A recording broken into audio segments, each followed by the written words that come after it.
qué gusto estar con ustedes un jueves más compartiendo este estudio que estamos llevando sobre los evangelios, vida de Jesús y en específico el evangelio de Mateo. Y bueno, seguimos en el capítulo 8. El jueves pasado estuvimos viendo una parte y el día de hoy estaremos viendo desde el verso 5 hasta el verso 13. Entonces te voy a pedir que si no tienes tu Biblia a la mano y una libreta, que puedas ir por ellas, porque es muy importante que puedas tomar apuntes de lo que Dios quiere hablarnos en este día. Entonces, antes de empezar, vamos a hacer una oración para que podamos entender y podamos aprender lo que Dios quiere que aprendamos de estos versos. Entonces te voy a pedir que cierres tus ojos y que puedas orar conmigo. Señor, te doy muchas gracias por este tiempo. Gracias porque, Señor, tú nos permites estudiar tu palabra, Señor, y estamos expectantes, Señor, estamos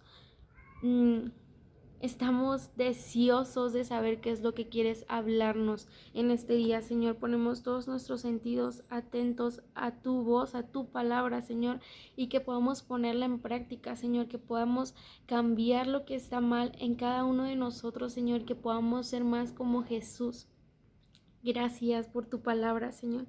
En el nombre de Jesús, usa mis labios, Señor, y que seas tú a través de ellos, Señor, que no sea lo que yo quiero hablar, Señor, sino lo que tú quieres hablar. Sabemos que tú tienes una palabra específica para cada uno de nosotros, pero también una palabra específica para la iglesia local, Señor, de la cual somos parte. Señor, te entregamos este tiempo. En el nombre de Jesús, estamos atentos a ti. Háblanos. Amén y amén. Entonces, seguimos en Mateo capítulo 8 y el jueves pasado estuvimos hablando sobre que Jesús limpió a un hombre que tenía lepra, y todos los demás milagros que Mateo coloca en este evangelio son acerca de la fe. Y podemos encontrar a Jesús asombrándose de la fe de algunas personas a las cuales él sanó, y en esta ocasión veremos a una de ellas, y es la fe del centurión romano. Y vamos a leerlo. Esto está en Mateo 8, 5, 13. Te voy a invitar a que puedas buscarlo en tu Biblia. Y dice así: entrando Jesús en Capernaum, vino a él un centurión rogándole y diciendo: Señor, mi criado está postrado en casa, paralítico, gravemente atormentado. Y Jesús le dijo: yo iré y le sanaré. Respondió el centurión y le dijo: Señor, no soy digno de que entres bajo mi techo, solamente di la palabra y mi criado sanará, porque también yo soy hombre bajo autoridad y tengo bajo mis órdenes soldados, y digo a este: ve y va, y al otro: ven y viene, y a mi siervo: haz esto, y lo hace. Al oír Jesús se maravilló y dijo a los que le seguían: de cierto os digo que ni aun en Israel he hallado tanta fe. Y os digo que vendrán muchos del oriente y del occidente y se sentarán con Abraham e Isaac y Jacob en el reino de los cielos, mas los hijos del reino serán echados a las tinieblas de afuera. Allí será el lloro y el crujir de dientes. Entonces Jesús dijo al centurión: ve, y como creíste te sea hecho. Y su criado fue sanado en aquella misma hora. Y bueno, tenemos aquí una concordancia en otro de los evangelios, y es en Lucas 7. Vamos a leer cómo es que nos narra Lucas este acontecimiento. Lucas 7. ¿Y para qué vamos a leer Lucas si estamos estudiando Mateo? Bueno, para tener un panorama un poquito más amplio de qué fue lo que sucedió. Mateo se enfoca en unas cosas, pero vamos a ver un enfoque un poquito más completo. Y dice así: el centurión demuestra fe. Dice: después de que hubo terminado todas sus palabras al pueblo que le oía, entró en Capernaum, y el siervo de un centurión, a quien éste quería mucho, estaba enfermo y a punto de morir. Algo que podemos ver que Lucas nos dice sobre este acontecimiento además es que en Mateo leemos que el siervo de este centurión estaba paralítico, gravemente atormentado, pero Lucas nos dice que este estaba a punto de morir, o sea, era una situación ya crítica, ¿no? Y sigamos leyendo en el verso 3. Dice: cuando el centurión oyó hablar de Jesús, le envió a unos ancianos de los judíos, rogándole que viniese y sanase a su siervo. Y dice así el verso 4 de Lucas 7, y ellos vinieron a Jesús y le rogaron con solicitud, diciéndole, es digno de que le concedas esto, porque ama a nuestra nación y nos edificó una sinagoga. Ahora, en Mateo 8:8, dice, respondió el centurión y dijo, Señor, yo no soy digno de que entres bajo mi techo. Ahora, ¿por qué esa confusión de que si fue o no fue él o quién es el que está hablando? Bueno, aquí en Mateo lo que está haciendo es omitir la parte de que los siervos son los que están hablando y tomando como que los siervos y tomando la voz de los siervos como la voz del centurión. Por eso es que aquí en Mateo dice que el centurión era el que dijo, pero en Lucas vemos que los que realmente estaban diciéndolo eran los ancianos judíos que este centurión había mandado, ¿ok? Entonces, quiero regresarme un poquito al verso número 3 de Lucas 7, donde dice, cuando el centurión oyó hablar de Jesús. Más adelante vemos que dice, y ellos vinieron a Jesús y le rogaron con solicitud, diciéndole, es digno de que le concedas esto, porque ama nuestra nación y nos edificó una sinagoga. Bueno, les edificó una sinagoga. La sinagoga era donde ellos se reunían a leer la Torá. Entonces, este centurión amaba al pueblo judío. No era solamente que les edificó un templo y ay sí, para que quizás él tuviera fama con ellos, él fuera querido por ellos, sino que él amaba al pueblo de Israel. Por lo tanto, él les edificó una sinagoga para que ellos pudieran leer la ley, pero aquí no estamos seguros de que él conocía quizás la ley, de que él conocía quizás las profecías, no estamos seguros. Solamente aquí en el verso 3 dice, cuando el centurión oyó hablar de Jesús, como si fuera la primera vez que escuchara hablar de él y de lo que él estaba haciendo. Y en el momento en que él escuchó hablar de Jesús, fe se encendió dentro de él y fue una fe tan grande que maravilló a Jesús, porque él no dudó, él no tuvo duda. Y vemos eso porque en el verso 8, donde dice el centurión que él no es digno de que Jesús venga bajo su techo, dice que porque él es hombre bajo autoridad. Y luego dice, y tengo bajo mis órdenes soldados, porque algo muy importante que quiero resaltar de este punto es que él dice, yo soy hombre bajo autoridad, y es que para tú tener autoridad sobre alguien, que es lo que después él menciona, que tiene bajo su cargo soldados, él para tener esta autoridad, él primero tuvo que haberse sometido a una autoridad. Por eso es que él dice, yo soy hombre bajo autoridad y tengo entonces hombres bajo mi cargo. Y así como él, que era hombre bajo autoridad, si a él le daban una orden, él tenía que cumplirla. Y por eso mismo era que las personas que estaban debajo de su cargo, si él les daba una orden, estas personas la cumplían. Porque uno solamente tiene autoridad si obedece a autoridad. Este es un principio que debemos de entender y quizás nos cuesta mucho porque no estamos acostumbrados a obedecer a nuestras autoridades, pero es algo que trae bendición para nuestras vidas y que nos trae autoridad para otras personas. No querramos tener autoridad sin estar bajo autoridad. Y cuando este centurión le dice esto a Jesús, que le dice, yo estoy bajo autoridad, pero también tengo bajo mi autoridad a más personas, lo que él estaba diciendo es que yo reconozco que yo tengo autoridad sobre 100 soldados, pero sobre esta enfermedad que mi criado está teniendo, que mi siervo está teniendo en este momento, yo no tengo la autoridad. Yo he escuchado hablar de ti y yo sé que tú tienes la autoridad para sanar a mi siervo. Eso era lo que él estaba diciéndole en estos versos 8 y 9 del capítulo 8 de Mateo. Es muy importante que podamos ver cada uno de estos detalles. Dice, me regreso a Lucas 7, 3, dice, cuando el centurión oyó hablar de Jesús, inmediatamente, sin dudar, le envió unos ancianos de los judíos, rogándole que viniese y sanase a su siervo. Entonces, primeramente vemos que manda este centurión a los ancianos diciéndole: ven Jesús, ven a sanar a mi siervo, te necesito, sé que tú puedes suplir mi necesidad, tú eres quien puede suplir mi necesidad. Pero después, cuando ya casi está acercándose a la casa, podemos verlo esto en el verso 6, dice: y Jesús fue con ellos, pero cuando ya no estaba tan lejos de la casa, el centurión envió a él unos amigos diciéndole: Señor, no te molestes, pues no soy digno de que entres bajo mi techo, por lo que aún me tuve por digno de venir a ti. Entonces, aquí en el verso 7 vemos que él no se sintió digno. Por eso es que la primera vez manda a estos ancianos. Y la segunda vez, cuando ya casi está cerca de su casa, él dice: no, yo no soy digno de que él venga a mi casa. Y es por eso que manda a estos amigos diciéndoles: no te molestes por venir, porque yo no soy digno de que entres bajo mi techo.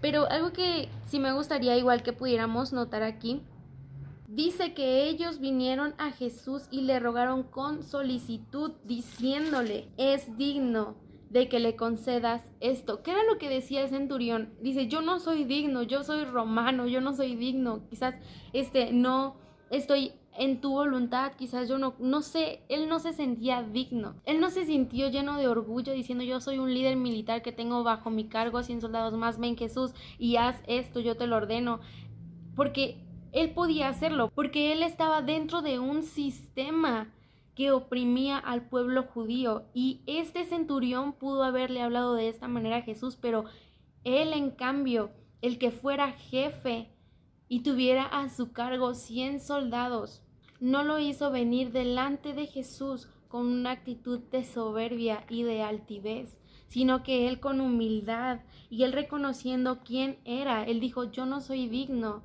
de que tú vengas a mi casa, yo no soy digno ni siquiera de ir y presentarte mi petición. Él, a pesar de que estaba representando a un sistema opresor, él no era un opresor, y él, aunque era jefe, no solamente buscaba impresionar a los que estaban a su nivel ni a los que estaban arriba de él, sino que él también se preocupaba y amaba, como podemos ver en Lucas 7:2, dice que su siervo, al cual él quería mucho, estaba enfermo.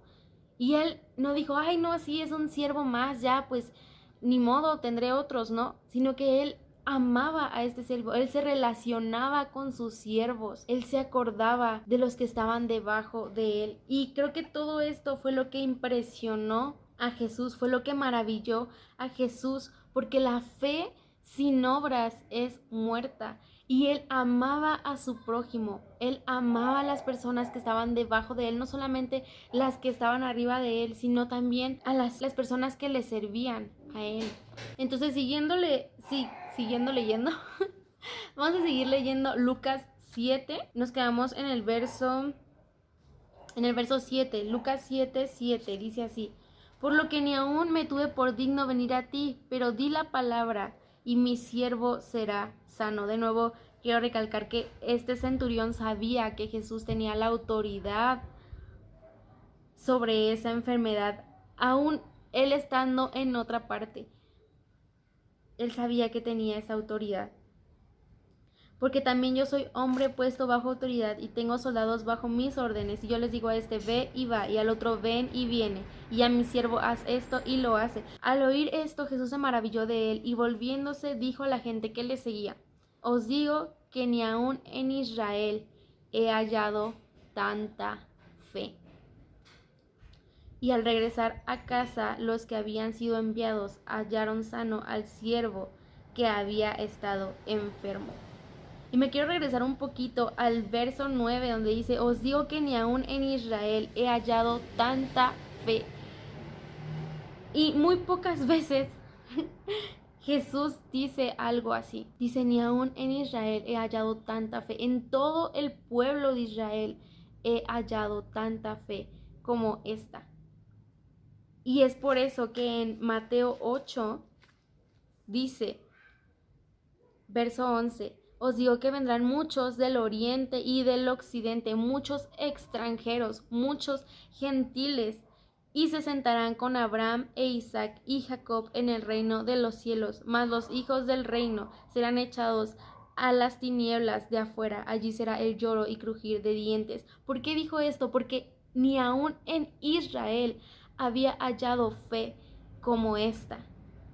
Porque muchas veces hemos leído que ellos, solamente por saber que eran hijos de Abraham, ellos creían que iban a ser salvos, iban a tener la vida eterna, iban a recibir al Mesías, la promesa, que solamente por ser hijos de Abraham serían librados del castigo. Pero no es así. Porque como hemos estado hablando anteriormente, lo único que nos va a salvar el día del juicio es nuestra fe y nuestra relación en Jesús. Y esto es lo que Jesús estaba diciéndoles. Ni aún en Israel he hallado tanta fe.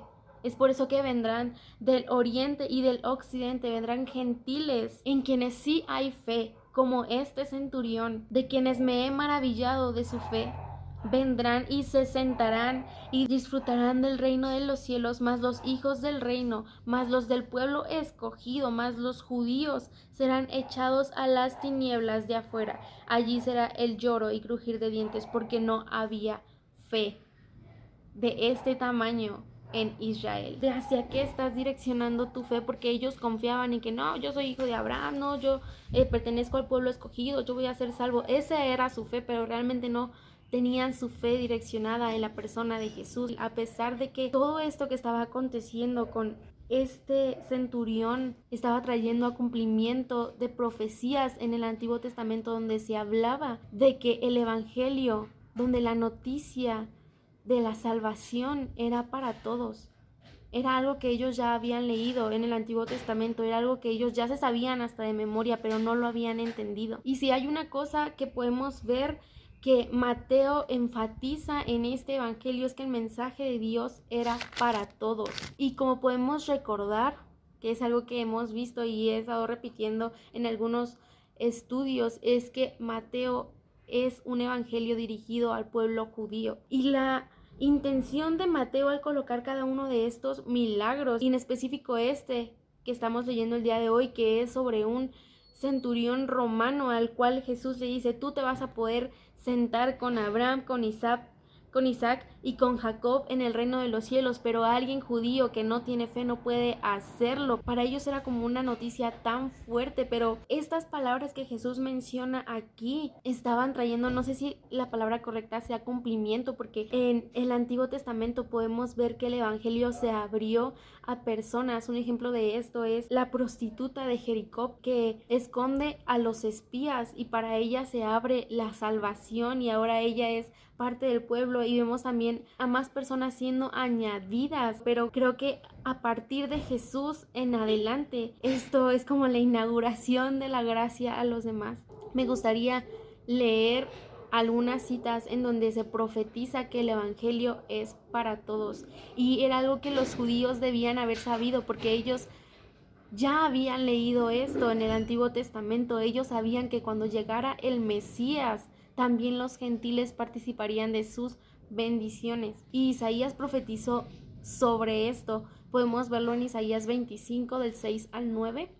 Y aquí en Isaías vamos a ver que nos habla de que de varios lugares del mundo se reunirán para festejar junto con Dios. Y dice: Jehová de los ejércitos hará en este monte a todos los pueblos, no solamente a los judíos, dice a todos los pueblos, banquete de manjares suculentos, banquete de vinos refinados. A esta profecía se refería Jesús cuando habló en el verso 11, diciéndole que muchos vendrán y se sentarán junto con Abraham, Isaac y Jacob. A esta profecía se refería Jesús. Vemos que Mateo va a hablar mucho sobre el Antiguo Testamento para que los judíos puedan darse cuenta de que él era el Mesías. Entonces, vuelvo a leer: y Jehová de los ejércitos hará en este monte a todos los pueblos banquete de manjares suculentos, banquete de vinos refinados, de gruesos tuétanos y de vinos purificados, y destruirá en este monte la cubierta con que están cubiertos todos los pueblos y el velo que envuelve a todas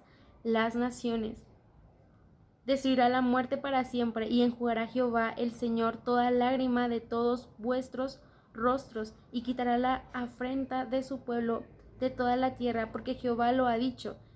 Y lo vamos a leer el verso 9 que dice, y se dirá en aquel día, he aquí, este es nuestro Dios, le hemos esperado y nos salvará. Este es Jehová, quien hemos esperado, nos gozaremos y nos alegraremos en su salvación. Vemos que aquí menciona todos los pueblos, gentiles y judíos. Dice que ellos se sentarán en una reunión, en un banquete donde celebrarán el triunfo, la victoria sobre la maldad. Esta profecía que habla el profeta Isaías nos muestra la intención que Dios tenía de que su mensaje de salvación llegara a todo el mundo, no solamente a unos cuantos, no solamente a los judíos. Y es como si la fe de este hombre le sorprendiera, le maravillara tanto a Jesús, que le hizo recordar esta profecía y que le hizo hablar estas palabras para que el pueblo judío pudiera darse cuenta qué es lo que va a hacer que ellos puedan gozar de este banquete. Y me gustaría también leer otras partes donde se habla sobre que el evangelio era para todos, y la siguiente está en Isaías 56 del 3 al 8, dice así: y el extranjero que sigue a Jehová no hable diciendo, me apartará totalmente Jehová de su pueblo, ni diga el eunuco, he aquí yo soy árbol seco, porque así dijo Jehová, a los eunucos que guarden mis días de reposo.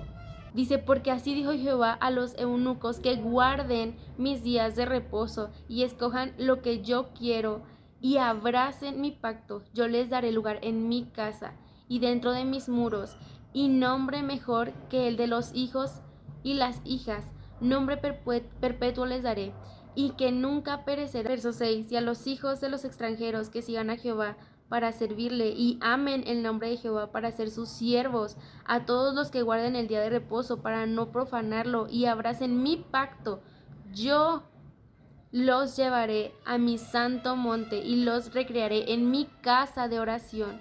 Sus holocaustos y sus sacrificios serán aceptos sobre mi altar, porque mi casa será llamada casa de oración para todos los pueblos. Y también quiero leer Malaquías 1:11 y dice, porque desde donde el sol nace hasta donde se pone, es grande mi nombre entre las naciones, y en todo lugar se ofrece a mi nombre incienso y ofrenda limpia, porque grande es mi nombre entre las naciones, dice Jehová de los ejércitos. Entonces era tan claro que el evangelio no solamente era para los judíos, no solamente era para ellos, y un error que no debemos de cometer es apropiarnos solamente para nosotros las promesas que Dios nos da.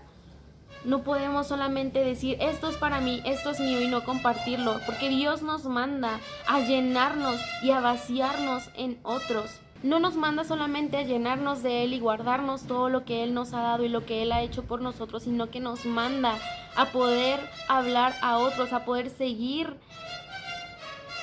el anhelo y el deseo de Dios, que es que todos sean salvos. Estas palabras de Jesús que Él menciona a la gente que le seguía fueron como un golpe al pueblo judío, y más para los líderes religiosos, pues cómo era posible de que un romano tuviera lugar en el reino de los cielos y ellos no. Y meditando un poco en esto que hemos estado leyendo, creo que más que un juicio de parte de Jesús a los líderes judíos, más que decirles porque tiene esta fe y ustedes no, pues ya se condenaron ustedes mismos, más que condenar, más que juzgar, es el decirles que despertaran. Veo a Jesús tratando de abrir su entendimiento, de abrir sus ojos, de que cuando Jesús dice, ni aún en Israel he hallado tanta fe, no era para que ellos dijeran, ay no, en Israel no he hallado tanta fe, qué tristeza, ni modo, pues ya todos nos vamos a... No era como de... sino era para ponerles en ellos una preocupación, un despertar de no he hallado tanta fe, entonces tengo que aplicarme, tengo que redireccionar mi fe al lugar correcto. No tener fe de que si mi familia pues conoce a Dios y va a la iglesia y está metida en Dios, yo también voy a ser salvo. Mi fe no está en la fe de mi familia, mi fe tiene que estar directamente en Jesús. Mi fe no está en el pastor de la iglesia y qué bien predica y qué bien busca a Dios, sino que mi fe debe de estar puesta en Dios. Yo veo a Jesús tratando de que ellos pudieran darse cuenta de que no solamente por ser pueblo amado por Dios, por ser pueblo perdonado una y otra vez. Eso les iba a traer la salvación, porque no solamente la salvación era para ellos. Y aquí era como si Jesús estuviera abriéndoles los ojos, diciéndoles, no solamente es para ustedes, también está abierta a otras personas, porque estas personas que no están descendiendo de Abraham, que no son parte del pueblo judío, están siendo salvas por su fe, están siendo sentadas en el reino de los cielos por su fe. Dios estaba dispuesto, Jesús estaba dispuesto, estaba mostrando, Jesús no estaba diciendo, no, ya perdieron su oportunidad, sino que les estaba dando una oportunidad, porque Dios estaba dispuesto y sigue estando dispuesto a renovar su pacto con cada uno de nosotros, así como lo estaba dispuesto en este momento con estas personas que estaban escuchando a Jesús, que estaban viendo todo pasar. Él estaba dispuesto, y así mismo Jesús, así mismo Dios está dispuesto a renovar su pacto con cada uno de nosotros, porque Él es un Dios que todavía perdona. ¿Y cuál es ese banquete del cual van a disfrutar las personas que tengan este tipo de fe, que viven por fe? Vemos que en Isaías 25 nos habla de un banquete. No nos encerremos en pensar que es un banquete de comida y ay, qué rico, vamos a comer muy bien, ¿no? No se estaba refiriendo a esto, ¿no? Y vamos a ver a qué tipo de banquete es al que se está refiriendo, y eso lo vamos a ver en Isaías 55. Y dice así: a todos los sedientos, venid a las aguas, y a los que no tienen dinero, venid y comprad y comed. Venid, comprar sin dinero y sin precio vino y leche. ¿Por qué gastáis el dinero en lo que no es pan, y vuestro trabajo en lo que no sacia? Inclinad vuestro oído y venid a mí. Oíd y vivirá vuestra alma. Dios ofrece un alimento mejor, y no es el alimento natural de pan, de tuétano, de vino. No es ese alimento al cual se refiere en Isaías 25. Es el alimento para nuestra alma al cual se refiere Jesús. Dios nos ofrece un alimento gratuito, y hay una cita, es en Mateo 10:8, donde la voy a leer. Mateo 10:8. Sanad enfermos, limpiad leprosos, resucitad muertos, echar fuera demonios. De gracia recibiste, dad de gracia. En otras versiones dice: no cobres lo que a ti se te dio gratis.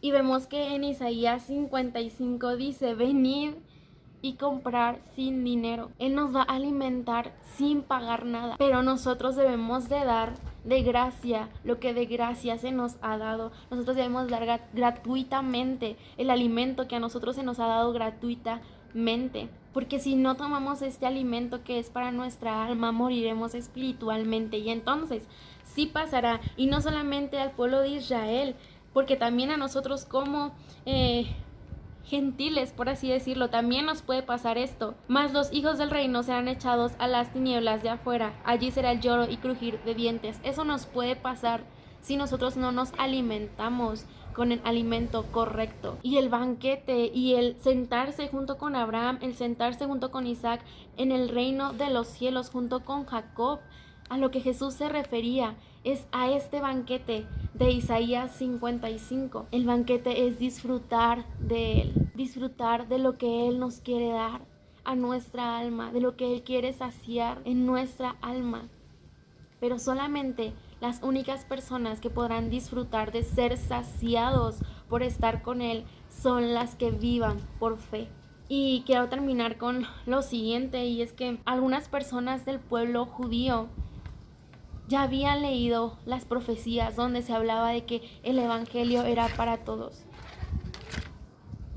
pero no lo habían entendido. Y hay varias partes en las que ellos preguntan, y Jesús les dice: es que no han entendido el verdadero significado, incluso de la ley. Ellos no entendían el verdadero significado. Y nosotros debemos de, al leer la Biblia, al leer la palabra de Dios, debemos de pedirle al Espíritu Santo que nos enseñe, que nos revele qué es lo que verdaderamente quiere decir su palabra. Y Dios es tan bueno y su palabra es tan sencilla que Él nos revela. Hay tantas personas que dicen: no, yo ya leí la Biblia como 3 veces, y pues no. Y leer la Biblia de esa manera, leer la Biblia sin entenderla, es como comer comida chatarra que solamente nos engorda y no nos nutre. Entonces, si hay algo con lo que quiero terminar en esta hora, es que podamos, siempre que leamos la Biblia, podamos venir delante de Dios y pedirle: Señor, Ayúdame a entender tu palabra correctamente, lo que tú quieres que yo entienda. Y a no solamente limitarte en un tiempo, en un contexto, en una forma, Señor, sino que yo pueda entender tu palabra como tú quieres que yo la entienda. Porque eso era un error que cometían los líderes religiosos del pueblo judío, que decían, no, es que esto es así y así tiene que ser y no puede ser. Y tantito Jesús se salía de a quererles enseñar algo nuevo y ellos decían, no, está mal eso, porque así no son las cosas, ¿no? No debemos de cometer ese error de querer encerrar a Dios en nuestra falta de fe, porque nuestro Dios no es del tamaño ni siquiera de nuestra fe, porque a veces podemos tener una fe tan chiquita y el tamaño de esa fe que podemos tener a veces pequeña no es el tamaño de nuestro Dios. Por eso pidamos al Padre, aumenta nuestra fe, aumenta nuestra fe, aumenta nuestra fe. Ellos habían leído y se sabían de memoria el Antiguo Testamento, pero no lo habían entendido. Pidamos entender lo que leemos y no solamente que sea al llenarnos y engordarnos de la palabra del Señor, sino que realmente la entendamos para poder vivirla, para poder crecer sanos y fuertes y poder enseñar y alimentar a más personas con comida sana, con comida saludable, con comida no adulterada, con leche no adulterada. Si nosotros entendemos correctamente la palabra de Dios, entonces nosotros entenderemos el propósito que Él tiene. Y así como Mateo lo resalta cada vez más en su evangelio, el mensaje de Dios es para todos, la salvación es para todos. Nosotros entenderemos esto. Y aunque quizás nosotros no seamos judíos y estemos leyendo el libro de Mateo, nosotros entendemos esto y entonces debemos de accionar y debemos de continuar lo que Jesús vino a hacer. Lo que Dios anhela, como dice en Juan 3:16, porque de tal manera amó Dios al mundo que envió a su Hijo unigénito, para que todo aquel que en él crea no se pierda, mas tenga vida eterna. Y nuestro trabajo es ir a aquellos que aún no le conocen, para que no se pierdan, continuar el deseo y el anhelo del Padre, que es que nadie se pierda, porque Él los ama tanto. Entonces, creo que sería todo. Fue totalmente diferente a lo que yo tenía preparado para este momento. Pero si he dicho todo esto, es porque Dios quería que lo dijera y espero que Dios le haya hablado a alguien en este momento. Y vamos a orar para terminar. Entonces, Señor, te doy muchas gracias por este tiempo. Gracias porque, Señor, tú has hablado a través de mí, Señor, porque quizás yo tenía algo preparado, Señor, pero si lo hubiera dicho como lo tenía yo preparado, me hubiera terminado sintiendo insatisfecha, Señor, porque realmente tú querías hablar más cosas, Señor. Ayúdanos, Señor, a tener una fe que te maraville, Señor. Y la fe es algo que tú das, es un don que tú das, Señor, y nosotros no podemos hacer tanto por nuestras propias fuerzas para aumentar nuestra fe, pero sí podemos pedirte que aumentes nuestra fe, Señor. Aumenta nuestra fe. Que sea una fe completa, Señor. Porque tu palabra dice que la fe sin obras es muerta, Señor. Queremos tener fe, pero queremos accionar así como este centurión, Señor. Tú te maravillaste de su fe porque era una fe completa. Señor, que también puedas maravillarte de nuestra fe, Señor. Papá, también te quiero pedir porque cada vez que nosotros leamos tu palabra, Señor, no solamente la tomemos, Señor, a nuestra conveniencia, Señor, no solamente te limitemos en un tiempo, en un contexto, en un espacio, Señor, sino que entendamos que tú puedes hablar de distintas maneras, Señor.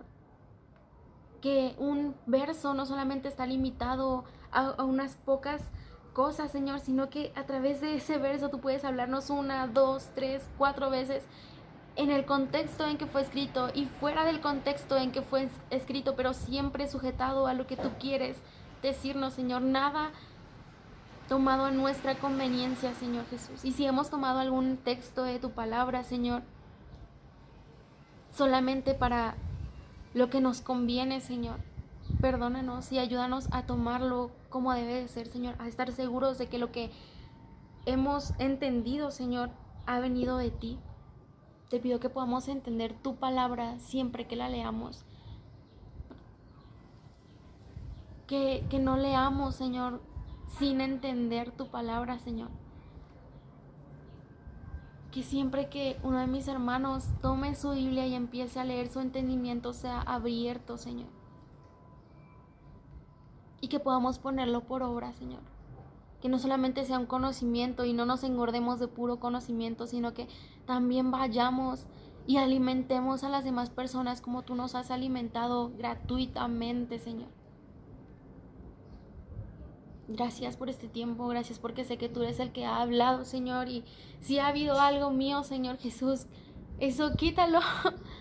Y que en la vida de cada una de las personas que me ha escuchado, Señor, queden tus palabras, Señor. Solamente tus palabras, Señor. En el nombre de Jesús, gracias, amén y amén. Que estén muy bien. Es un gusto haber compartido con ustedes este tiempo. La lluvia nada más nos acarreó, pero si esto ha sido de bendición para tu vida, y puedes dejarlo en los comentarios qué fue lo que Dios habló y qué fue lo que más te gustó. Nos encantaría mucho leerte, y si crees que esto puede bendecir a alguien más, compartirlo. Y pues nada, que Dios te bendiga mucho. Hasta la próxima.